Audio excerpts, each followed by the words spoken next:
ఏమిచ్చి రుణం తీర్చను నా యేసయ్యా నీ ప్రేమకై నీ జాలికై. ఏమిచ్చి రుణం తీర్చను నా యేసయ్యా నీ ప్రేమకై నీ జాలికై. స్తుతి స్తోత్రం ఆరాధన నా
దేవునికి మహిమ కలుగును గాక.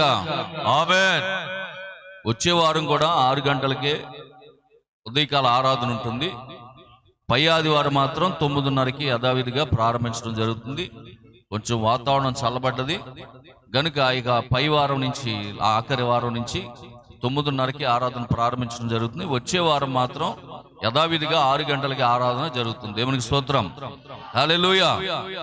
దేవునికి మహిమ కలుగును గాక. వాక్యం వినడానికి సిద్ధంగా ఉన్నారా? అందరూ సిద్ధంగా ఉండండి. చక్కగా వాక్యాన్ని వినండి, ఆనందించండి. హల్లెలూయా.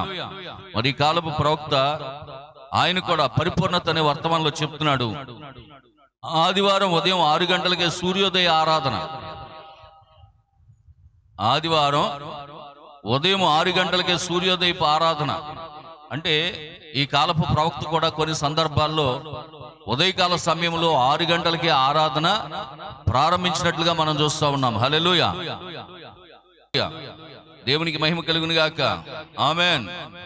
సరే, మనుషుల పిల్లరా చూడండి, ఇక్కడ ప్రవక్త ఏమంటున్నాడంటే పరిపూర్ణత అనే వర్తమానంలో 1957వ సంవత్సరంలో పరిపూర్ణత అనేటటువంటి వర్తమానము మరి చెబుతూ ఒక మాట చెప్తున్నాడు. దేవుడు పరిపూర్ణతను కోరుచున్నాడు. దేవుడు ఏం కోరుతున్నాడంట? పరిపూర్ణత. అందుకే మనం చదువుకున్నాం మత్తయి సువార్త 5వ అధ్యాయము 47-48 వాక్యాలు గనక మనం చూసినట్లయితే అక్కడ ఒక మాట రాయబడి ఉంది చూడండి. మీ సహోదరులకు మాత్రం వందనము చేసిన ఎడల మీరు ఎక్కువ చేర్చున్నదేమి? అన్యజనులను అలాగూ చేర్చున్నారు కదా. మీ పరలోకపు తండ్రి పరిపూర్ణుడు గనుక మీరును పరిపూర్ణులుగా ఉండేదరు. ఉన్నారు కాదు, ఉండేదరు అంటే త్వరలో మీరు పరిపూర్ణులు అవుతారు. హల్లెలూయా. పరిపూర్ణులుగా ఉండబోతున్నారు. ప్రస్తుతం ఇప్పుడు మీరు పరిపూర్ణులు కాలేరు, ఇప్పుడు మీరు పరిపూర్ణులుగా లేరు, కానీ ఒక రోజు మీరు పరిపూర్ణులుగా ఉండేదరు. దేవునికి స్తోత్రం కలుగును గాక. ఆమేన్. పిల్లలు గమనించండి, సర్వసాధారణంగా అన్యజనులైనటువంటి వారు ఏం చేస్తారంటే వారిని ప్రేమించిన వారినే ప్రేమిస్తూ ఉంటారు. ఆమేన్. హల్లెలూయా. వారిని గౌరవించిన వారినే వారు గౌరవిస్తూ ఉంటారు. అయితే ఇక్కడ ప్రభు ఏం చెప్తున్నారంటే అన్యజనులు అలాగు చేస్తారు కానీ మీరైతే అలాగు చేయకూడదు. వారు మిమ్మల్ని ప్రేమించినా వారు మిమ్మల్ని ప్రేమించకపోయినా మీరు ప్రేమిస్తూనే ఉండాలి. హల్లెలూయా. అదే మన ప్రభువు మనకి నేర్పినది. అప్పుడే మీరు పరిపూర్ణులు అవుతారు. హల్లెలూయా. మన ప్రభువు మనకు నేర్పించింది అదే. మీ శత్రువును కూడా మీరు ప్రేమించండి. హల్లెలూయా. దేవునికి మహిమ కలుగును గాక. మిమ్మల్ని ప్రేమించిన వారినే మీరు ప్రేమిస్తే మీకేం ఫలం కలుగుతుంది? ఆమేన్. మిమ్మల్ని ప్రేమించిన వారిని ప్రేమించి చూడండి. ఆమేన్. మీ శత్రువును కూడా ప్రేమించి చూడండి. అప్పుడు మీకు ఫలం కలుగుతుంది. అప్పుడు మీరు పరిపూర్ణులు అవుతారు. ఆమేన్. హల్లెలూయా. నువ్వు పాడేటటువంటి పాట పరిపూర్ణంగా ఉండాలి. నువ్వు చేసే ప్రార్థన పరిపూర్ణంగా ఉండాలి. నువ్వు చేసే ఆరాధన పరిపూర్ణంగా ఉండాలి. నువ్వు చేసే భక్తి పరిపూర్ణంగా ఉండాలి. ప్రతిదీ పరిపూర్ణంగా ఉండాలంటున్నాడు. హల్లెలూయా. దేవునికి మహిమ కలుగును గాక. ఆమేన్. ఏదెను తోటలో ఆదాము హవ్వలు దేవుని ఆజ్ఞను అతిక్రమించకపోయి ఉంటే వారు పరిపూర్ణులుగా ఉండేవారు. అర్థమవుతుందన్న మాటలో? ఏదెను తోటలో దేవుడు ఒక ఆజ్ఞ ఇచ్చాడు, ఒక కట్టడ పెట్టాడు, ఒక నియమం పెట్టాడు. ఆ నియమాన్ని గనుక వారు ఆ రోజు పాటించి ఉంటే వారు ఆ రోజే పరిపూర్ణులుగా ఉండేవారు. కానీ ఎప్పుడైతే ఆ ఆజ్ఞను మీరారో, ఆ ఆజ్ఞను అతిక్రమించారో, అప్పుడే వారు పరిపూర్ణతలో నుంచి పడిపోయారు. అందుకే యేసు మరొకసారి చెప్తున్నాడు, మీరు పరిపూర్ణులుగా ఉండేదురు అంటున్నాడు. హల్లెలూయా. దేవునికి మహిమ కలుగును గాక. కనుక పిల్లరా, చట్టం అనేది లేనప్పుడు అక్కడ న్యాయం అనేది ఉండదు. చట్టం అనేది అక్కడ లేదనుకోండి, న్యాయం అనేది అవసరమో లేదు. దేవునికి స్తోత్రం. నిజంగా ప్రియులారా, చూడండి రోమపత్రిక 3వ అధ్యాయము 20వ వాక్యం. రోమపత్రిక 3వ అధ్యాయము 20వ వాక్యం.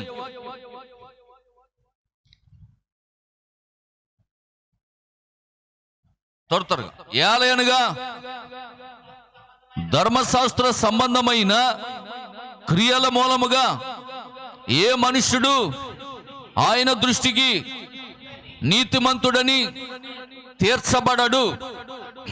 ధర్మశాస్త్రము వలన పాపమనగా ఎట్టిదో తెలియబడుచున్నది. ఆమేన్. వింటున్నారా? ధర్మశాస్త్రం మూలంగా పాపం అంటే ఏంటో తెలియబడుతున్నది, శిక్ష అంటే ఏంటో తెలియబడుతున్నది. అయినంత మాత్రాన నువ్వు నీతిమంతుడిగా తీర్చబడవు. ధర్మశాస్త్రం మూలముగా నువ్వు నీతిమంతుడిగా తీర్చబడవు. హల్లెలూయా. దేవునికి మహిమ కలుగును గాక. కనుక పిల్లరా, చూడండి, ధర్మశాస్త్రం వలన పాపం అనగా ఎట్టిదో తెలియబడతా ఉన్నది. దేవుడు నీతిమంతుడును పరిశుద్ధుడునై ఉండుట వలన ఆయన ఒక పాపి కొరకు వ్యాజ్యం ఆడవలసి వచ్చెను. హల్లెలూయా. దేవునికి మహిమ కలుగును గాక. మానవ జాతి అంతా దేవుని చట్టం యొక్క ప్రాయశ్చిత్తము క్రింద ఉన్నది. మానవ జాతి అంతా కూడా దేవుని యొక్క చట్టము క్రింద ఉన్నది అంటున్నాడు. దేవునికి స్తోత్రం. పాపమన్నది అది ఎంత పెద్దదైనా గాని, అది ఎంత చిన్నదైనా గాని దానికి ప్రాయశ్చిత్తము చేయవలసి ఉన్నది. హల్లెలూయా. దేవునికి మహిమ కలుగును గాక. వింటున్నారు పిల్లరా? కాబట్టి మానవుడు పాపము చేయటం వలన దేవుని నుండి పూర్తిగా వేరైపోయాడు. ప్రాయశ్చిత్తం మరలా మానవుని దేవునికి దగ్గర చేస్తోంది. హల్లెలూయా. ఓ నిజంగా చూడండి, మానవులు దేవునికి ఎల్లప్పుడూ కూడా దగ్గరగా ఉండాలని, ఆయనతో సహవాసం చేయాలని, ఆయనతో కలిసి జీవించాలని దేవుడు ఆది నుండి కోరుకుంటూ ఉన్నాడు. అయితే పిల్లారా చూడండి, ఎప్పుడైతే మానవుడు తప్పిదము చేశాడో, అపరాధములో పడ్డాడో, పాపములో పడిపోయాడో, ఆ పాపము మానవుడు దేవుడి నుండి మానవుని ఏం చేస్తుందంటే వేరు చేసింది. హల్లెలూయా, దేవునికి మహిమ కలుగును గాక. కాబట్టే దేవుడు ఇప్పుడు ఒక కొత్త చట్టాన్ని తీసుకొచ్చాడు. హల్లెలూయా. చూడండి, యోహాను సువార్త, మొదటి యోహాను పత్రిక, యోహాను రాసిన మొదటి పత్రిక 4వ అధ్యాయం 8వ వాక్యం చదవండి. దేవుడు ఏమై ఉన్నాడంటే ప్రేమ స్వరూపై ఉన్నాడు. ఆ ప్రేమ లేనివాడు దేవునిని ఎరుగడు. దేవునికి స్తోత్రం కలుగును గాక. హల్లెలూయా. కాబట్టి పిల్లరా, యేసు ప్రభుని నమ్ముచున్నటువంటి మనము దేవుని ప్రేమను మనము కలిగి ఉండాలి. దేవుని ప్రేమ నీలో లేకపోతే దేవుడంటే నువ్వు ఎరుగవు. నువ్వు దేవుని ఎరిగి ఉన్నావంటే నీలో దేవుని యొక్క ప్రేమ ఉండాలి. దేవుని యొక్క ప్రేమ నీలో ఉందంటే నువ్వు దేవుణ్ణి తెలుసుకున్నట్టే లెక్క. నువ్వు అన్యుడేవు కావు, నువ్వు క్రైస్తవుడు అయ్యావు. హల్లెలూయా, దేవునికి మహిమ కలుగును గాక. 16వ వాక్యం కూడా చదవండి. 16వ వాక్యం, మన ఎడల దేవునికి ఉన్న ప్రేమను మనం ఎరిగిన వారమై దానినే నమ్ముకొని ఉన్నాము. దేవునికి స్తోత్రం. హల్లెలూయా. మన ఎడల దేవునికి ఏముందంట? ప్రేమ ఉన్నది. కాబట్టి ఆ ప్రేమనే మనం నమ్ముకొని ఉన్నాము. ఆ ప్రేమ ఎవరో కాదు గాని ఆ ప్రేమ దేవుడై ఉన్నాడు. హల్లెలూయా. నువ్వు దేవుణ్ణి నమ్ముకున్నావు అంటే ఆ ప్రేమ నీలో నిలిచి ఉండాలి. నీ శత్రువుని కూడా ప్రేమించాలి, నీ ఇరుగు పొరుగు వారిని కూడా ప్రేమించాలి, నీ పొరుగు వారిని క్షమించాలి. అప్పుడే నీలో దేవుని ప్రేమ నిలిచి ఉన్నదే. అప్పుడే నీ క్రైస్తవ జీవితానికి ఒక అర్థం ఉంటుంది. లేని ఎడల నువ్వు అన్యుడితో సమానము. అందుకే అంటున్నాడు, మీరు పరిపూర్ణులుగా ఉండేదరు అంటున్నాడు. దేవునికి స్తోత్రం. హల్లెలూయా, ఆమేన్. దేవుని ప్రేమను నువ్వు కలిగి ఉన్నావంటే దేవుడు నీ యందు నిలిచి ఉన్నాడు. ఆయన పిల్లలు ఆయన సన్నిధి నుండి పూర్తిగా నశించిపోయారని దేవుడు చూశాడు. అప్పుడు దేవుని యొక్క ప్రేమ వారిని వెతుక్కుంటూ వెళ్ళింది. ఆమేన్. అక్కడ ఒక గొర్రెపిల్ల వధింపబడింది. ఆమేన్. అదే పాపానికి ప్రాయశ్చిత్తం. అయితే అది రాబో వాటికి ఛాయ మాత్రమే. నిజమైన గొర్రెపిల్ల యేసుక్రీస్తు అయి ఉన్నాడు. హల్లెలూయా. మన పాపముల నిమిత్తము, మన అతిక్రమముల నిమిత్తము లోక పాపములను మోసుకొని పోవు దేవుని గొర్రెపిల్లగా ఈ లోకానికి ప్రభు నీకోసం నా కోసం వచ్చాడు. దేవునికి స్తోత్రం కలుగును గాక. హల్లెలూయా. దేవునికి మహిమ కలుగును గాక. ఈ లోకానికి లోక పాపములను మోసుకొని పోవు దేవుని గొర్రెపిల్లగా లోకానికి వచ్చి వధింపబడిన గొర్రెపిల్లగా నీ కొరకు రక్తం కార్చాడు ఆయన. హల్లెలూయా. ఒక ప్రాయశ్చిత్తం చేయబడింది. ఆ గొల్గొతా కొండ మీద ఆ శిలువలో వేలాడుతున్నటువంటి ఆ యేసుక్రీస్తు చాలినంత రక్తాన్ని నీ కొరకు నా కొరకు కార్చినప్పుడు నీ పాపము నా పాపం ప్రాయశ్చిత్తం చేయబడింది. ఆమేన్. హల్లెలూయా. ఒకళ్ళు నిద్రపోతున్నారు, అంచేత కొంచెం కళ్ళన్నా కడుక్కుని రండి. వెళ్ళి ఫ్యాన్లు ఆపేస్తారు, లేకపోతే ఫ్యాన్లు ఉండటం వల్ల చాలా ఏతన గాలి. నిద్రపోకండి. 8 కూడా అవ్వలేదు, 8 అయింది. దేవునికి స్తోత్రం. హల్లెలూయా. దేవునికి మహిమ కలుగును గాక. కనుక పిల్లరా చూడండి, ఇక్కడ చాలా చక్కగా కొన్ని విషయాలు చెప్తున్నాడు ప్రవక్త. ఆమేన్. దేవుడు పరిపూర్ణమైనటువంటి పరిశుద్ధతను కోరుచున్నాడు. దేవుని సన్నిధిలో నేను పరిపూర్ణునిగా ఉండుటకు ఏదైనా ఒక కార్యము చేయగలిగిన ఎడల క్రీస్తు నా కొరకు చనిపోవలసిన అవసరము లేదు. నువ్వు పడిపోయినటువంటి మానవుడు. ఆమేన్. చెడిపోయినటువంటి స్థితిలో మనం ఉన్నాం. అయితే మన కొరకు మనం ఏదైనా ఒక కార్యం చేసుకోగలిగితే, మన పాపముల నుండి మనం విడిపించుకోగలగడానికి ఏదైనా ఒక కార్యం చేయగలిగితే యేసు ప్రభు రక్తం చిందించవలసిన అవసరం లేదు. యేసు ప్రభు ప్రాణం పెట్టవలసిన అవసరం లేదు. యేసు ప్రభు భూమి మీదకు పరిశుద్ధుడిగా రావాల్సిన అవసరం లేదు. నీ కొరకు నీ పాపం కొరకు నీ ప్రాయశ్చిత్తం నువ్వు చేసుకోగలిగితే దేవుని అవసరమో మనకు లేదు. మనం అది చేసుకోలేం కాబట్టే దేవుడు రావాల్సి వచ్చింది. హల్లెలూయా. దేవునికి మహిమ కలుగును గాక. ఆమేన్. నీవు చేయకూడని కార్యాలు చేయటం మానివేసినప్పటికీ అనగా దొంగతనం కానీ, వ్యభిచారం కానీ, తాగుడు కానీ, జోదం కానీ, సినిమాలు చూడడం కానీ, టీవీ సీరియల్ చూడడం కానీ నువ్వు మానివేసినప్పటికీ ఇంకా నువ్వు తప్పిపోయినటువంటి వ్యక్తిగానే ఉన్నావు. ఆమేన్. అంటే ఇవన్నీ నేను మానేశాను కదా పాస్టర్ గారు, నేను పరిశుద్ధుని అయిపోయాను కదా అని నువ్వు అనుకుంటున్నావేమో. No no no. ప్రవక్త అంటున్నాడు, నువ్వు ఇవన్నీ మానేసినంత మాత్రాన నువ్వు పరిపూర్ణుడు అవ్వలేదు. నువ్వన్నీ మానేసినంత మాత్రాన నువ్వు పరిశుద్ధుడు అవ్వలేదు. హల్లెలూయా. నువ్వు క్రీస్తు రక్తములో కడగబడితేనే తప్ప, ఆయన నామములో బాప్తిసం పొందితే తప్ప, ఆయన సొంత రక్షకుడిగా అంగీకరిస్తే తప్ప, నువ్వెన్ని నీ సొంత కార్యాలు నువ్వెన్ని చేసినా, దాన ధర్మాలు చేసినా, పుణ్యకార్యాలు చేసినా, అనాథాశ్రమాలు స్థాపించినా, ఆమేన్, ఎన్ని నీ సొంత కార్యాలు చేసినా నీవు పరిపూర్ణుడు కాలేవు. హల్లెలూయా.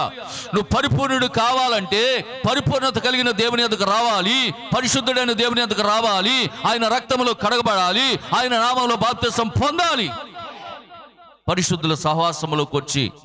ఆమేన్. హల్లెలూయా.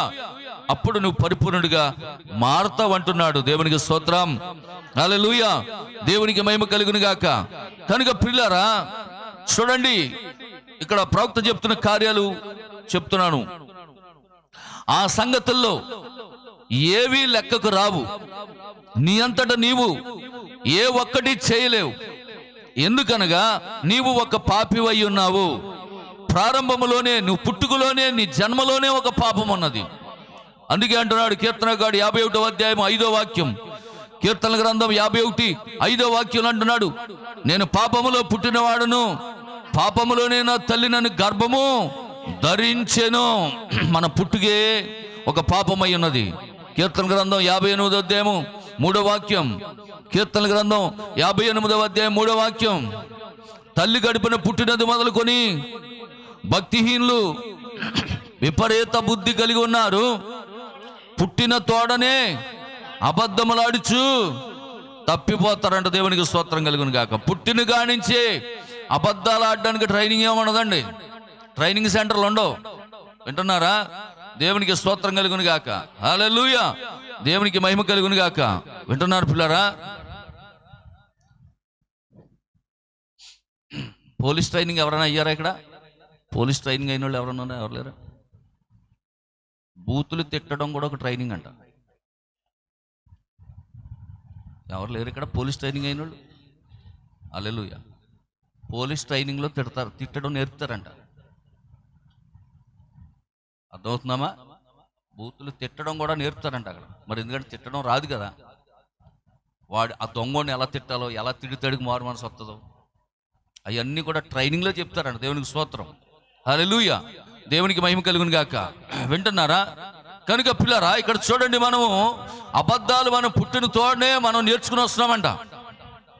అక్కడ బైబిల్ చెప్తుంది, పుట్టిన తోడనే అబద్ధములాడుచు తప్పిపోతా ఉన్నారంట. దేవునికి స్తోత్రం. హల్లెలూయా. కనుక పిల్లరా చెడు చేయుట, చెడుగా ఆలోచించుట అతడి స్వభావం అయి ఉన్నది అంటున్నాడు. ఆమేన్. హల్లెలూయా. దేవుని సంఘమును గురించి పౌలు గారు ఒక మాట చెప్తున్నారు చూడండి. ఎఫెసీ 5:27 ఎఫెసీయులకు రాసిన పత్రిక 5వ అధ్యాయము 27వ వాక్యం, అటువలే క్రీస్తు కూడా సంఘమును ప్రేమించి అది కళంకమైనను ముడతైనను అట్టిది మరి ఏదైనా గాని లేక పరిశుద్ధమైనది గాను నిర్దోషమైనది గాను మహిమ గల సంఘము గాను ఆయన తన ఎదుట దానిని నిలువ పెట్టుకొనవలెనని వాక్యముతో ఉదక స్నానము చేత దానిని పవిత్రపరిచి పరిశుద్ధపరచుటకై దాని కొరకు, అంటే నీ కొరకు, నా కొరకు. హల్లెలూయా. దేవునికి మహిమ కలుగును గాక. వింటున్నారు పిల్లరా? నీ కొరకు, నా కొరకు ఆయన తన్ను తాను అప్పగించుకున్నాడు. నిన్ను పరిశుద్ధురాలుగా చేయడానికి, నన్ను పరిశుద్ధుడిగా చేయడానికి, నన్ను పరిపూర్ణుడిగా చేయడానికి తన్ను తాను ఆయన అప్పగించుకున్నాడు. నీ శిక్ష ఆయన భరించాడు, నీ పాపమును ఆయన మోస్తాడు. ఆమేన్. నీ కొరకు ఆయన కలువరిగిలో రక్తం కార్చాడు, ప్రాణం పెట్టాడు, నిన్ను ప్రేమించాడు గనుక దేవునికి స్తోత్రం కలుగును గాక. మచ్చైనా ముడతైనా కళంకమైన మరట్టిది ఏది కూడా నీలో ఉండకూడదని, పరిశుద్ధురాలైన కన్యకగా వధువుగా నిన్ను చూడాలని, పెండ్లి కుమార్తెగా నిన్ను చూడాలని, ఆయన భార్యగా చేసుకోవాలని, నిన్ను పరిశుద్ధురాలుగా చేయడానికి ఆమేన్ వాక్యము చేత ఉదక స్నానం చేపిస్తా ఉన్నాడంట. ఆమేన్ హల్లెలూయా.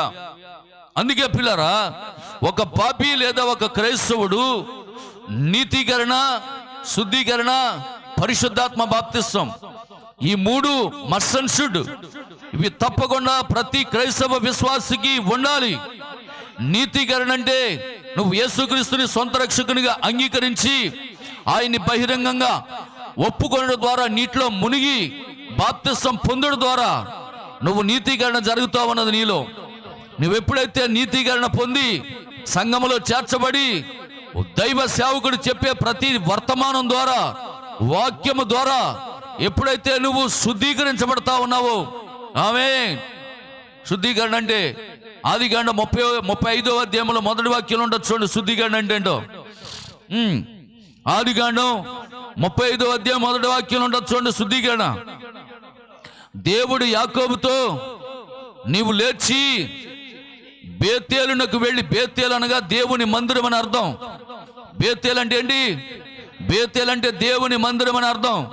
నువ్వు లేచి బేతేలునకు వెళ్ళి అక్కడ నివసించి నీ సహోదరుడైన ఏశావు ఎదుట నుండి నీవు పారిపోయినప్పుడు నీకు కనబడిన దేవునికి అక్కడ బలిపీఠము కట్టు అని చెప్పగా, యాకోబు తన ఇంటి వారితోనూ తన యొద్ద ఉన్న వారందరితోనూ మీ యొద్దనున్న అన్య దేవతలను పారేయండి, మిమ్మును మీరు శుద్ధి చేసుకొని మీ వస్త్రములను మార్చుకొని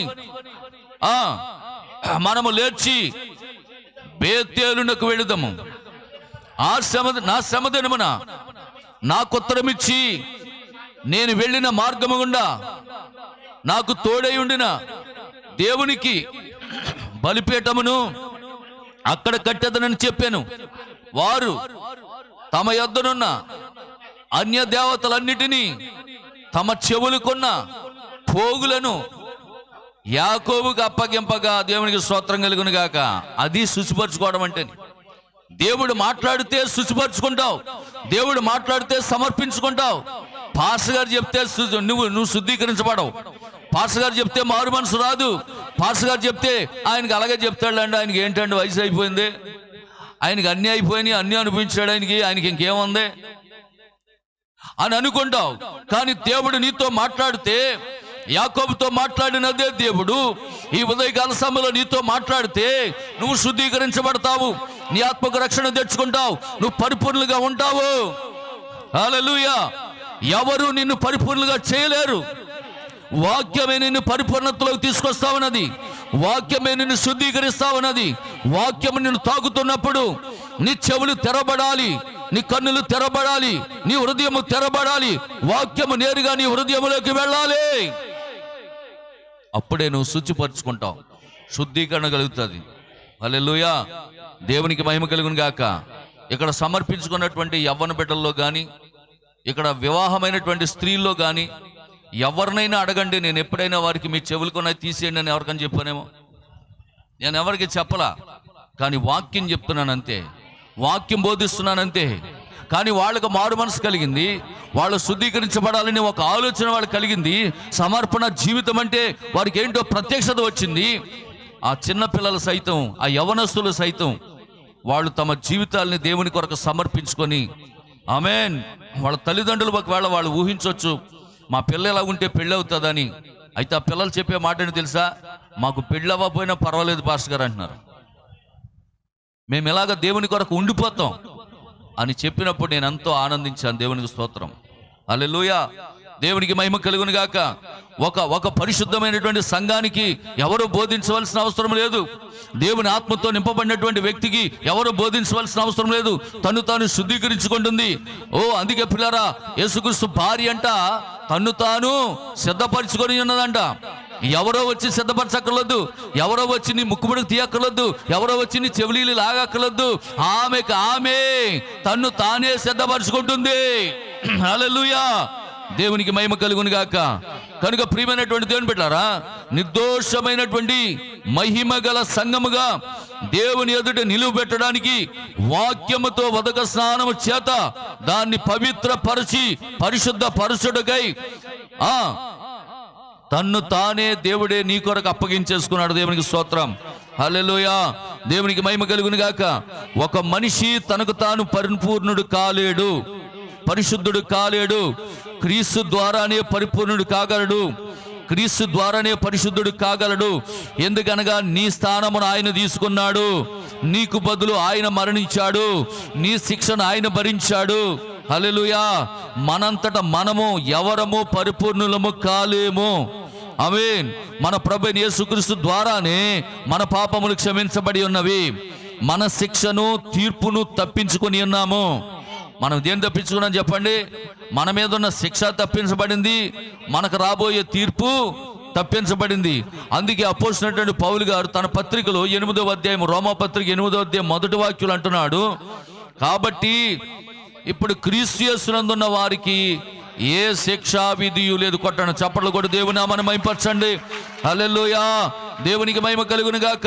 నువ్వు నీ క్రీస్తుని నీ సొంత రక్షకునిగా అంగీకరించడం ద్వారా ఈ శిక్ష నుండి తప్పించబడ్డావు, తీర్పు నుండి తప్పించబడ్డావు, మరణము నుండి తప్పించబడ్డావు, జీవంలోనికి దాటి ఉన్నావు, నిత్య జీవానికి వారసురాలు అయిపోయావు నువ్వు. దేవునికి స్తోత్రం కలుగును గాక. ఒక్క క్రీస్తుని నీ సొంత రక్షకునిగా అంగీకరించడం ద్వారా ఎన్ని బెనిఫిట్స్ ఉన్నాయో చూడండి, ఎన్ని బెనిఫిట్స్ ఉన్నాయో చూడండి పిల్లారా. ఒక్క క్రీస్తు ప్రభువుని నీ సొంత రక్షకునిగా నువ్వు అంగీకరించడం ద్వారా ఎన్ని బెనిఫిట్స్ పొందుకున్నావు చూడండి. నీ మరణం నుండి తప్పించబడ్డావు, తీర్పు నుండి తప్పించబడ్డావు, శిక్ష నుండి తప్పించబడ్డావు, నిత్య జీవానికి వారసుడు అయిపోయావు. దేవునికి స్తోత్రం కలుగును గాక.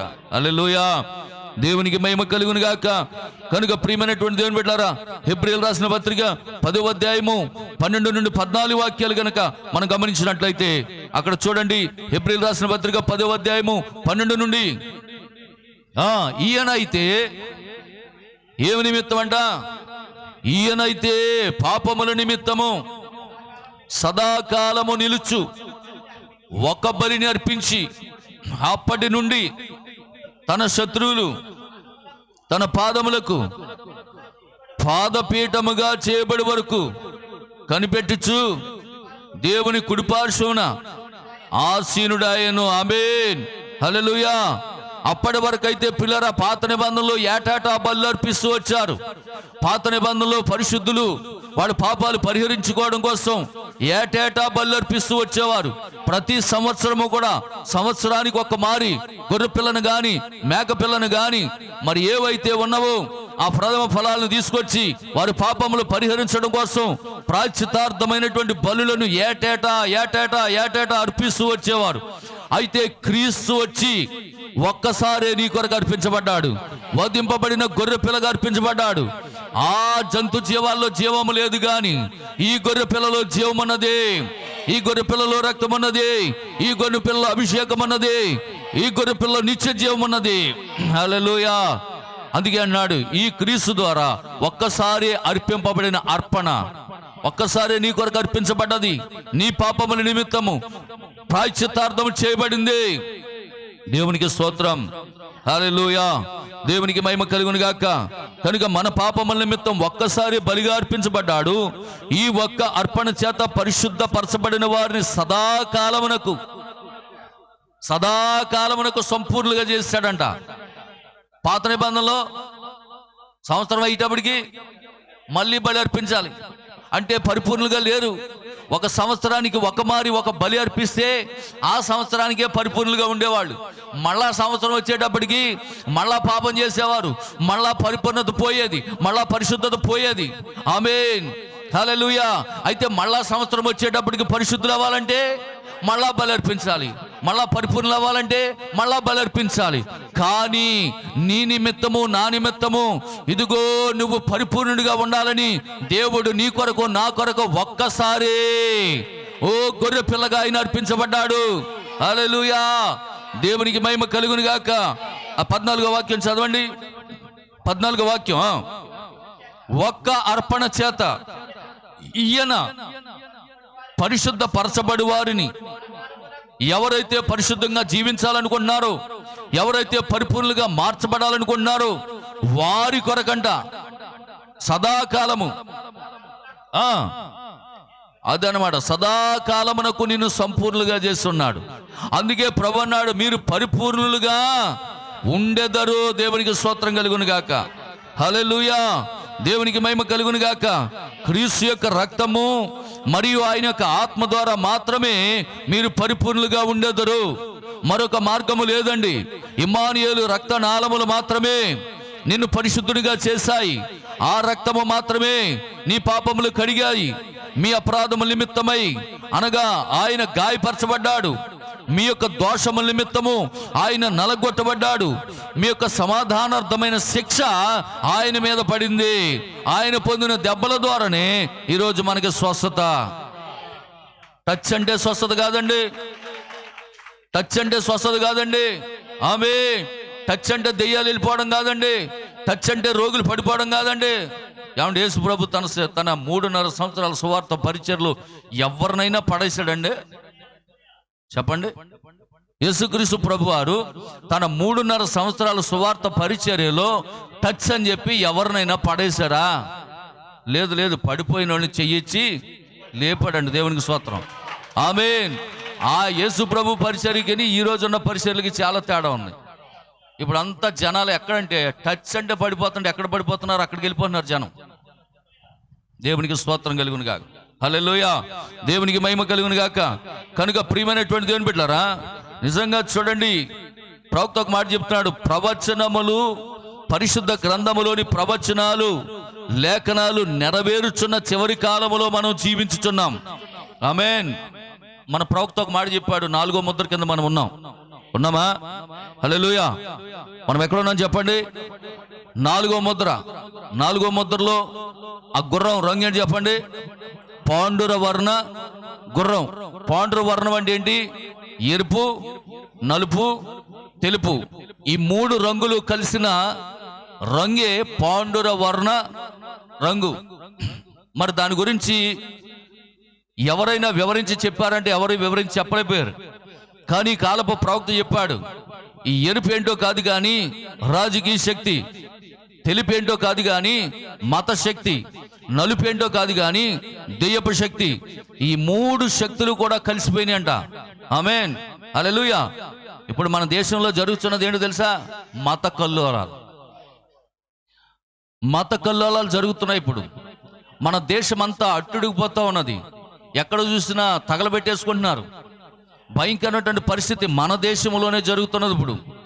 అంటే ఇప్పుడు ప్రియులారా, 4వ ముద్రలో మనం ఉన్నాము. 4వ ముద్ర కింద మనం ఉన్నాము. అతడి పేరు మృత్యువు.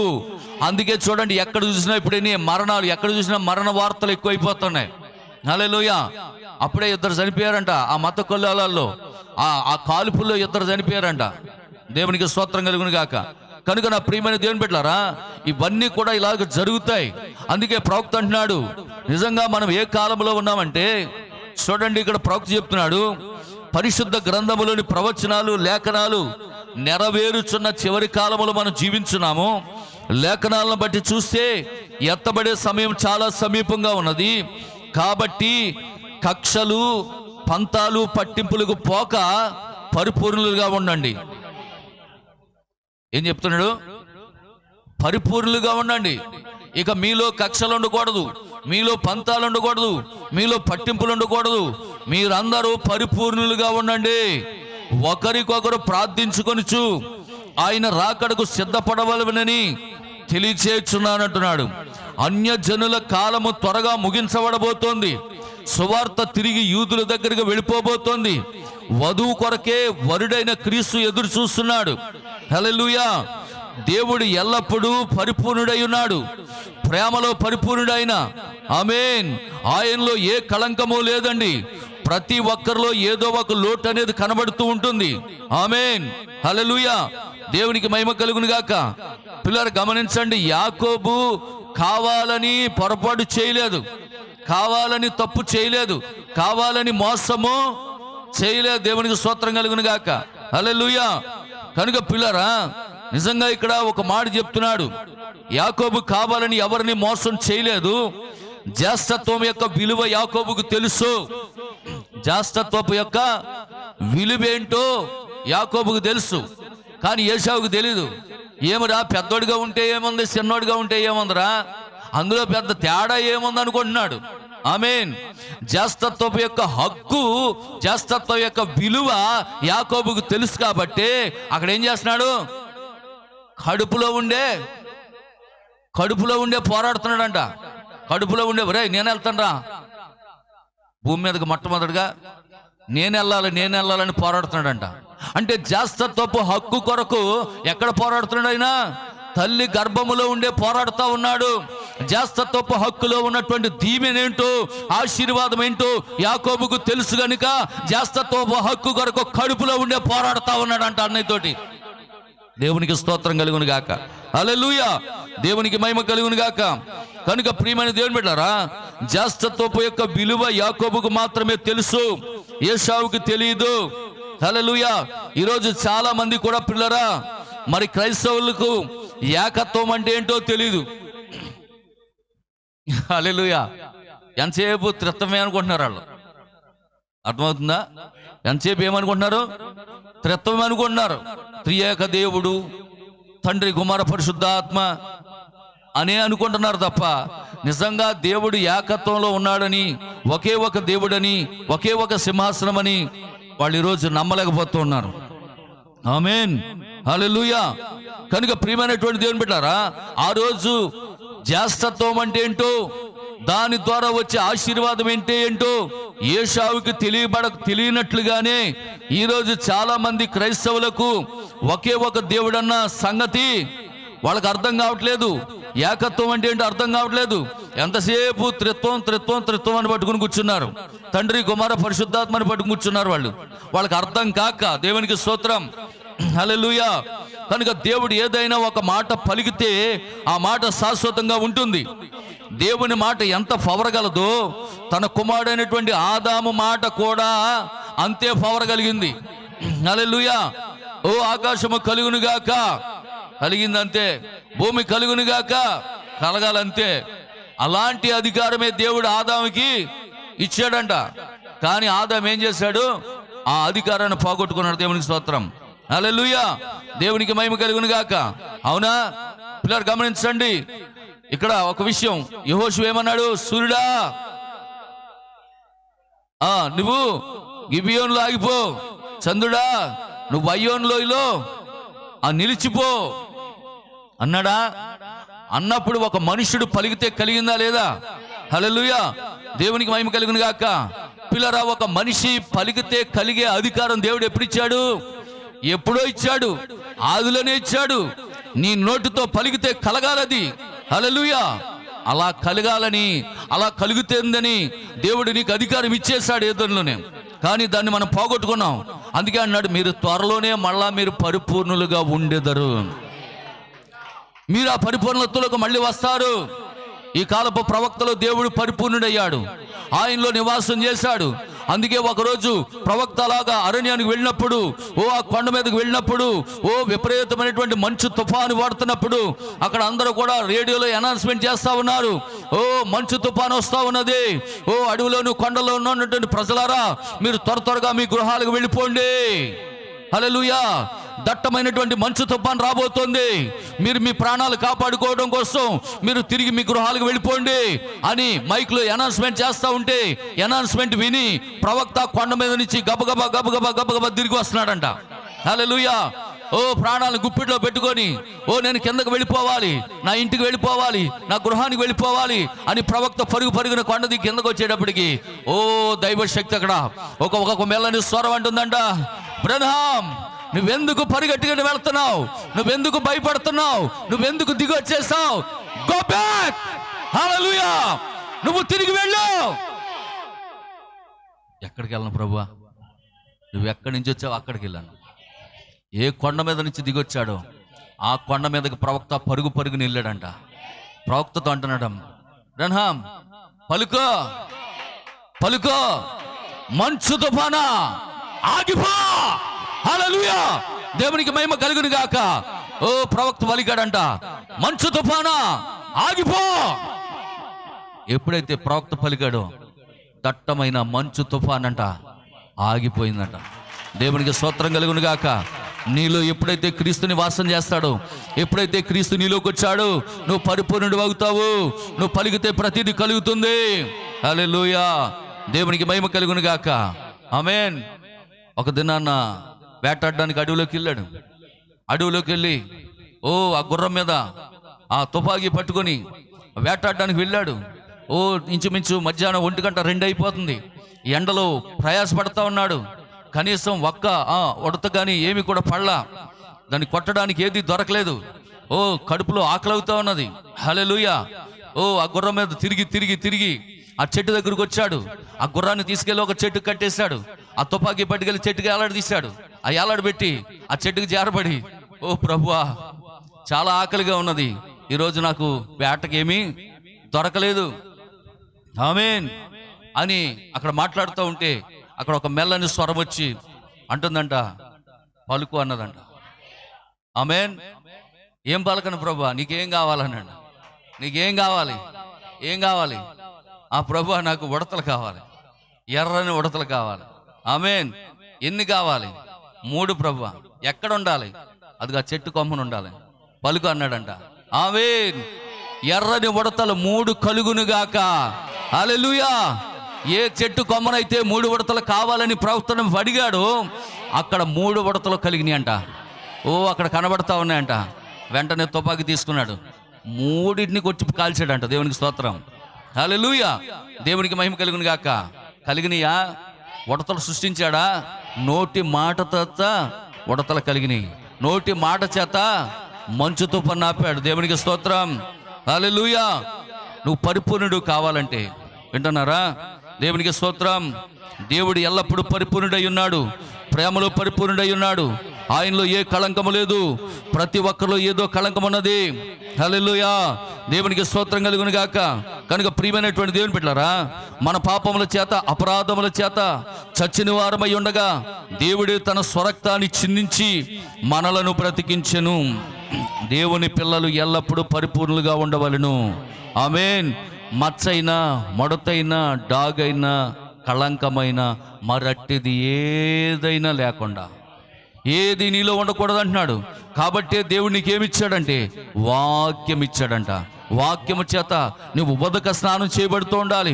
ప్రతి దినము ఉదక స్నానం చేయబడుతూ ఉండాలి. ప్రతి దినము కడుక్కుంటూ ఉండాలి. ప్రతి అపరాధములు కడుగుతూ ఉండాలి. వాక్యము చేత కడగబడుతూ ఉండాలి. వాక్యము చేత పరిశుద్ధపరచబడుతూ ఉండాలి. అప్పుడే ఒక దినాన్న నువ్వు పరిపూర్ణుడిగా ఉండెదవు. దేవునికి స్తోత్రం. హల్లెలూయా. ఓ ప్రియులారా, దేవుని కుమారులు భూమిని ఏలమని చెప్పాడు దేవుడు. అవునా? భూమిని ఏలండి, పరిపాలించండి అని చెప్పాడు. హల్లెలూయా. పరలోకంలోనూ ఏలాలి, భూమి మీద ఏలాలి. పరలోకంలో ఎవరు ఏలాలంటే, పరలోకాన్ని దేవుడు పరిపాలించాలి, భూలోకాన్ని మానవుడు పరిపాలించాలి. దేవుని గొప్ప ప్రణాళిక ఏంటో తెలుసా? అమ్మ, అందరూ సంతోషం ఉన్నారా? హల్లెలూయా. దేవునికి స్తోత్రం. దేవుని యొక్క గొప్ప ప్రణాళిక ఏంటో తెలుసా? పరలోకాన్నేమో పరలోకపు తండ్రి ఏలాలి, భూలోకాన్నేమో ఆయన పిల్లలు ఏలాలి. ఆమేన్. హల్లెలూయా. మనం ఏం పోగొట్టుకున్నామంటే భూలోకాన్ని పరిపాలించే పరిపాలన పోగొట్టుకున్నాం. ఆమేన్. హల్లెలూయా. కనుక ప్రియమైనటువంటి దేవుని బిడ్డలారా, ఇక్కడ చూడండి, దేవుని పిల్లలు ఎల్లప్పుడూ పరిపూర్ణులుగా ఉండాలి. ఆమేన్. హల్లెలూయా. దేవుని కుమారులు భూమిని ఏలాలి, పరలోకములో కూడా ఏళ్తారంట వాళ్ళు. దేవుని కుమారుడైనటువంటి ఆదామునికి జ్యేష్ఠత్వం ఇచ్చాడు. హల్లెలూయా. జ్యేష్ఠత్వం అంటే పరిపాలన చేయటం. జ్యేష్ఠత్వం అంటే ఒక అధికారం కలిగి ఉండటం. హల్లెలూయా. దేవునికి స్తోత్రం కలుగును గాక. మరి ఆ జ్యేష్ఠత్వపు హక్కును యూదులు పోగొట్టుకున్నారు. వింటున్నారా? అన్యజనులైనటువంటి మనము దాన్ని సులువుగా పొందుకున్నాం. జ్యేష్ఠత్వపు యొక్క విలువ యాకోబుకు తెలిసింది కాబట్టి దాని కొరకు యాకోబు పోరాడాడు. ఆ జ్యేష్ఠత్వ హక్కును పొందుకోవాలని అతనికి దేవుడే ప్రత్యక్షత ఇచ్చాడు. ఆమేన్. హల్లెలూయా. బిడ్డకు జన్మనివ్వాలంటే ప్రసవేదన పడాలి. ఆమేన్. ఆపత్కాలంలో యెహోవా నమ్ముకొనదగిన సహాయకుడైన యాకోబు వాస్తవానికి తండ్రిని మోసం చేయలేదు, వాళ్ళ అన్నయ్యను మోసం చేయలేదు, వాళ్ళ మేనమామను మోసము చేయలేదు. దేవునికి స్తోత్రం. హల్లెలూయా. తండ్రి ఇంటికాడ ఉన్నప్పుడు తల్లి చెప్పినట్టు చేశాడు. జాగ్రత్త గమనించండి, యాకోబుని మోసగాడు అని అనకూడదు. ఎందుకంటే బైబిల్ ఏం చెప్తుందంటే, యాకోబుని ఎవరైతే దీవిస్తారో వాళ్ళు దీవించబడతారంట. విన్నారా? హల్లెలూయా. కాబట్టి యాకోబుని మంచోడని ఎవరో చెప్పారో వాళ్ళు మంచోడుగా మారిపోతారంట. ఆమేన్. కాబట్టి పిల్లలు గమనించండి, యాకోబు కావాలని వాళ్ళ తండ్రిని వాళ్ళ అన్నయ్యను మోసం చేయాల. అక్కడ ఎవరు చెప్పారు? తల్లి చెప్పింది. తల్లి చెప్పినట్లుగా చేశాడు. హల్లెలూయా. ఓకేనా? మరి మామగారి ఇంటికి వచ్చాక మేనమామ ఇంటికి వచ్చాడు. మేనమామ ఇంటికి వచ్చాక మేనమామను మోసం చేశాడా? చెప్పాలి. మేనమామను మోసం చేశాడా? కానీ అందరూ ఏమనుకుంటారని మోసం చేశారని. కానీ ఇక్కడ మేనమామను మోసం చేయాల. మరి మేనమామ ఇంటికి వచ్చాక ఎవరి మాట అన్నాడు? చెప్పాలి. మేనమామ మాట అన్నాడా? చెప్పాలి. మేనమామ ఇంటికి వచ్చాక దేవుడు చెప్పినట్లు చేశాడు. మీకు అర్థమవుతుందా? తండ్రి ఇంటికాడ ఉన్నప్పుడేమో తల్లి చెప్పినట్టు చేశాడు. ఆమేన్. మేనమామ ఇంటికి వచ్చినప్పుడు దేవుడు చెప్పినట్టు చేశాడు. ఆమేన్. ఎందుకంటే గొర్రెల విషయంలో గొర్రెలు అక్కడ ఈంతున్నప్పుడు అన్ని చక్కగా మచ్చలు లేనివి ఈంత ఉన్నాయి. అప్పుడు వాళ్ళ మామ ఏం చేశాడు? రే మచ్చలు లేని అన్ని నాయి, మచ్చలు ఉన్నాయని నీ అన్నాడు. మచ్చలు ఉన్నాయి, తక్కువ పడుతున్నాయి కాబట్టి బాధపడుతున్నాడంట. ఇలాగైతే నేను ఎప్పుడు ఎదుగుతాను, ఎప్పుడు డెవలప్ అవుతాను? మచ్చలు ఉన్నాయేమో కొద్దిగా పడుతున్నాయి, ఒక 2-3 పడుతున్నాయి. మందంతా మా మాంగారితో ఎక్కువ మంద పెరుగుతుంది, ఆడే డెవలప్ అవుతున్నాడు, అన్నీ ఆడే సంపాదించుకుంటున్నాడు. నేను ఎప్పుడు ఎదుగుతాను? పైగా నాకు ఏమన్నా ఎంతమంది? 2 భార్యలు, 2 దాసీలు. ఇంకా దాసీలు అన్నా ఇంకా భార్యలతో సమానమే. వింటున్నారా? ఇక 4, ఇక 12 మంది సంతానం. ఇంతమందితో నేను ఎప్పుడు డెవలప్ అవుతాను? నా బాధ ఏంటి, నా కథ ఏంటి, నా కమిషన్ ఏంటి, ఎప్పుడు డెవలప్ అవుతాను? అయినా నా పరిస్థితి ఎలా ఉంది? ప్రతిదానికి బిల్లు రాసేస్తున్నాడు. గొర్రె పోయినా ఏది పోయినా ప్రతిదానికి బిల్లు రాసేస్తున్నాడు. ఆయన నా పేరున రాసేస్తున్నాడు. ఇంకా నాకు అసలు ఎదిగే పరిస్థితి నాకు రావట్లేదు ప్రభు, నేను ఎప్పుడు బాగుపడుతున్నా ఆయన అని ప్రార్థన చేస్తానంట. ప్రార్థన చేస్తుంటే ప్రభు అని అంటారే, నువ్వేం కంగారు పడక, నువ్వు పని చేయి. నువ్వు ఈసారి గొర్రెలు మేపడానికి వెళ్ళినప్పుడు అడవిలో నివరంజి చువ్వలుంటాయి. నివరంజి చువ్వలుంటాయి. ఆ చువ్వలు తీసుకో. ఒక ఆవిడ నిద్రపోతున్నారు, దేవునికి స్తోత్రం. హల్లెలూయా. నిద్రపోకండి, ఎవరో నిద్రపోకండి. ఇంతకాలం నిద్రపోతున్నారు. నివరంజి చువ్వలుంటాయి. నివరంజి చువ్వలు తీసుకో, వాటిని చారలుగా ఇలాగా కట్ చెయ్యి, అవి పట్టుకెళ్ళి నీటిలో వేయి. నీటిలో వేస్తే ఆ నీరంతా ఎర్రగా మారిపోద్ది. ఆ ఎర్రని నీరు తాగడానికి వచ్చిన గొర్రెలు చక్కగా ఎర్రగా పుడతాయి. అంతేకాదు ఆ నివరంజి చువ్వల యొక్క చారలు, ఆ చారలు కలిగినటువంటి గొర్రెలు నీకు పుడతాయి అని చెప్తే ఏం చేస్తాడంటే, ఆ చూడు కట్టే సమయంలో ఆ గొర్రెలన్నింటినీ కూడా ఎక్కడికి? ఆ నీటిలోకి తీసుకెళ్ళేవాడు. ఆ నీటిలోకి తీసుకెళ్తే అక్కడ నీళ్లు తాగుతా ఆ లోపల ఉన్న చువ్వలను చూస్తా, అలాగే చూస్తా నీళ్లు తాగుతూ ఉంటే అలాంటి పిల్లలే పుట్టినాయి అంట. హల్లెలూయా. అలాంటి చారలు కలిగిన మచ్చలు కలిగిన ఆ గొర్రెలు ఎక్కువ. ఈ మంద ఇప్పుడు యాకోబుది పెరిగిపోతా ఉన్నది. ఏమి మోసం చేశాడు వాళ్ళ మాంగారిని? హల్లెలూయా. ఇక్కడ ఎవరు చెప్పినట్టు అన్నాడు చెప్పండి? మాంగారి ఇంటి దగ్గర ఏమో దేవుడు చెప్పినట్టు అన్నాడు, తండ్రి ఇంటి దగ్గర ఏమో అమ్మ చెప్పినట్టు అన్నాడు. సొంతంగా ఏమైనా చేశాడండి యాకోబు? మరి ఎందుకంటే యాకోబును మోసగాడు అంటున్నారు? హల్లెలూయా. దేవునికి స్తోత్రం కలుగును గాక. అందుకే ఇక్కడ ప్రవక్త అంటున్నాడు, యాకోబు ఎన్నడూ మోసగాడు కాదు. వాస్తవానికి తండ్రిని మోసం చేయలేదు, అన్నయ్యని మోసం చేయలేదు, మేనమామని మోసం చేయలేదు. ఆమేన్. హల్లెలూయా. దేవుని కూడా అసలు ఆయన మోసం చేయలేదు. యాకోబు ఉద్దేశపూర్వకంగా మోసం చేయలేదు, కానీ అనుకోకుండా అలాగ జరిగిను. తండ్రి ఇంటి దగ్గర తల్లి చెప్పినట్లుగా చేశాడు, మేనమామ ఇంటి దగ్గర దేవుడు చెప్పినట్లుగా చేశాడు. హల్లెలూయా. తండ్రి ఇంటికి తిరిగి ప్రయాణంలో ఒంటరిగా మిగిలిపోయాడు. అయితే దేవునితో పోరాడుచు తన పాపములను ఒప్పుకొనుచు దేవునికి ప్రార్థన చేశాడంట. హల్లెలూయా. దేవుడు చెప్పాడంట, నా కుమారుడా, ఇదిగో దీనికోసమే నేను ఎదురు చూస్తున్నాను. హల్లెలూయా. సంపాదించుకున్నాడు, ఆస్తి బోళ్ళంతా సంపాదించాడు. ఆమేన్. 2 భార్యలు, 2 దాసీలు. దేనాతోటి లెక్కేసుకుంటే 13 అవుతారు. దేనాతోటి లెక్కేసుకుంటే 13 మంది సంతానం అవుతారు. 13 పిల్లల్ని తీసుకుని ఇద్దరు భార్యని, ఇద్దరు దాసీల్ని, దాసదాసీల్ని, గొర్రెల పనుల్ని, గొర్రెల్ని, ఒంటెల్ని, మేకల్ని గొప్ప సంపదతో బయలుదేరాడు. దేవునికి స్తోత్రం. హల్లెలూయా. దేవునికి మహిమ కలుగును గాక. అక్కడికి వెళ్ళిన తర్వాత వాటిని 2 గుంపులుగా విడగొట్టి ఒక గుంపుని ఒక బహుమానంగా వాళ్ళ అన్నయ్యకి ఇచ్చాడంట. వాళ్ళ అన్నయ్యకి ఇవ్వడానికి ఒక బహుమానంగా ముందు పంపించాడంట. ఆ తర్వాత రెండవ గుంపును బయలుదేరగొట్టాడంట. ఆమేన్, హల్లెలూయా. ఓ, రెండవ గుంపు కూడా వెళ్తా ఉన్నది పిల్లరా. మొదటి గుంపు వెళ్తా ఉన్నది, రెండో గుంపు వెళ్తా ఉన్నది. ఈ 2 గుంపులను పంపిన తర్వాత ఒక్కడే మిగిలిపోయాడంట. ఓ, ఎబ్బేకు రేవు దగ్గర ఒక్కడే మిగిలిపోయాడు. ప్రార్థన చేస్తా ఉన్నాడు. ప్రభువా, నీవు నన్ను ఆశీర్వదించితేనే తప్ప నేను నిన్ను విడిచిపెట్టను. ఏమిరా, ఇంకా ఏం ఆశీర్వాదం రా? ఇల్లు ఎంత సంపాదించావురా? 2 భార్యలు, 2 దాసీలు, గొర్రెలు, మేకలు, మందలు, పిల్లలు, 12 మంది మగపిల్లలు, ఒక ఆడపిల్ల, 13 మంది సంతానం. ఇంకా ఏంట్రా నీకు ఆశీర్వాదం? లేదు ప్రభువా, అది ఆశీర్వాదం కాదు నాకు. హల్లెలూయా. నా ప్రాణం పోయేలాగా ఉంది. ఏం సంపాదించుకుంటే ఏం సుఖం? నా మాటలు అర్థమవుతున్నాయమ్మా? బైబిల్ ఏం చెప్తుంది? ఒకడు లోకమంతా సంపాదించుకొని తన ప్రాణమును పోగొట్టుకుంటే వాడికి ఏమి లాభం? ఆ మాట యాకోబుకు తెలిసి ఏమంటున్నాడు? ప్రభువా, నన్ను ఆశీర్వదించాడు. అదేంటిరా నీకు బోళ్ళంత ఆశీర్వాదం? అది కాదు ప్రభు ఆశీర్వాదం, నా ప్రాణమే నా ఆశీర్వాదం. నా మాటలు అర్థమవుతున్నాయి? నా ప్రాణమే నా ఆశీర్వాదం. నా ప్రాణం లేకుండా నాకు ఇచ్చిన ఆశీర్వాదం నేనేం చేసుకోను?